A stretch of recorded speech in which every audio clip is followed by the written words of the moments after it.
Bize bir kargo gelmiş. Acaba bunun içinde neler var? Beraber bakalım mı? Hadi gel, buraya gel. Merhaba arkadaşlar. Bakalım bugün biz Defne ile nasıl bir etkinlik içerisinde olacağız? Neler var? Aman Allah'ım. Bu ne renk Defne? Evet, kırmızı. Bu ne renk Defne?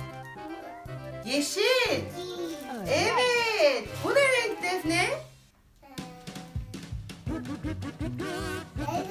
Sarı. Peki bu ne renk Defne? Çok yaşa. Bu mavi. Evet. Bakalım bunlarla neler yapabileceğiz Defneciğim.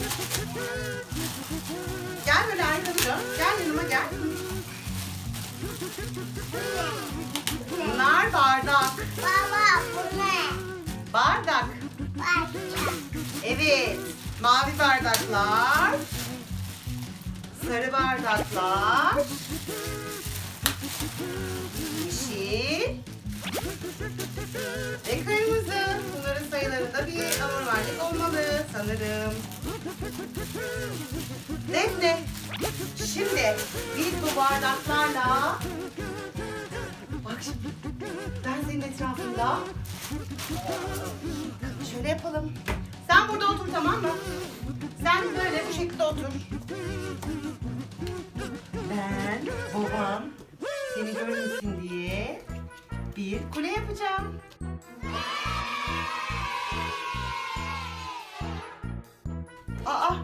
Bunlarla kırmızı bir kule yapıyoruz Defne. Evet. Şimdi kocaman bir kule yapalım mı? Defne, renklerimizi birleştirelim ve baban bizi görmesin.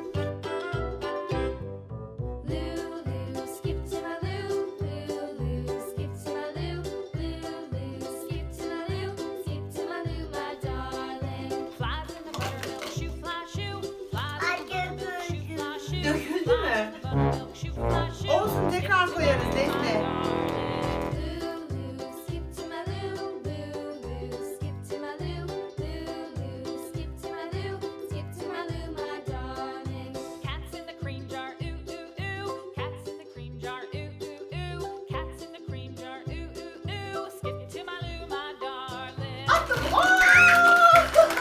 Çok güzel.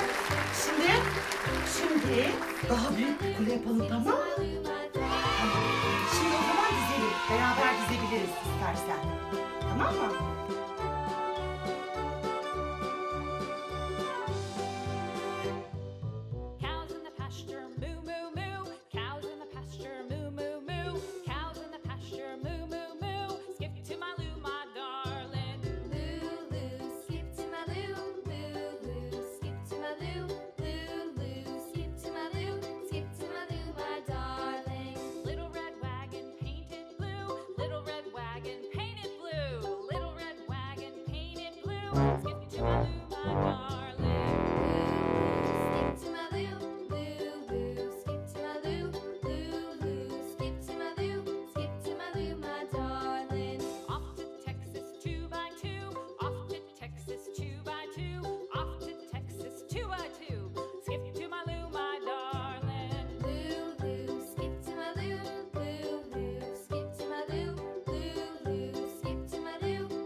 Defne, şimdi oluşturduğumuz kuleye topu atabilirsin. Hayır.